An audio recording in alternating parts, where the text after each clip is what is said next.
Territorial army रे officer पदवी लगी नियुक्ति बाहरी एने ऑफिशियल वेबसाइट रे एक विज्ञप्ति जारी करा जायछे। एही आवेदन प्रक्रिया मे 12 तारिख रु आरंभ हेबो। सेहीपरि नियुक्ति पाई आवेदन प्रक्रिया 10 जून रे समाप्त हेबो। इच्छुक प्रार्थी www.indianarmy.nic.in रे लिंक को जाई आवेदन करि परिबे। तेबे कोन रहिछि पदवी? एही नियुक्ति अभियान जरिया रे समुदाय 19 पदवी को पूरण करा जिवो। एथिरे पुरुषों पाई 18 पदवी, महिलाओं पाई 1 पदवी रही। तेबे आसंतु जानिबा योग्यता कौन रही आवश्यक। प्रार्थी जनक जने भारतीय नागरिक होइथिबे।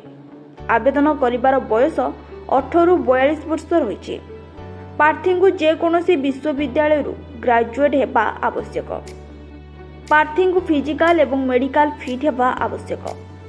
अधिक सूचना पाई प्रार्थी जनक ऑफिशियल वेबसाइट को जाई निज आवश्यकता मुताबक तथ्य संग्रह करि परिबे। नचेत news of in Odisha page को जाई मध्य आपण एहार इन्फॉर्मेशन पाई परिबे। तेबे आवेदन शुल्क कोन रहिछि? एही नियुक्ति आवेदनकारी को 500 टंका देबाको पड़िबो। तेबे किपरि करिबे आवेदन? सर्वप्रथमे ऑफिशियल वेबसाइट को ओपन करंतु। या परे प्रार्थी को होम पेज रे संबंधित लिंक रे क्लिक करबा को पड़िबो। या परे प्रार्थी प्रथमे निज को रजिस्टर करबा को पड़िबो। या परे आवेदन पत्र को फिल अप करंतु एवं सबमिट बटन करंतु।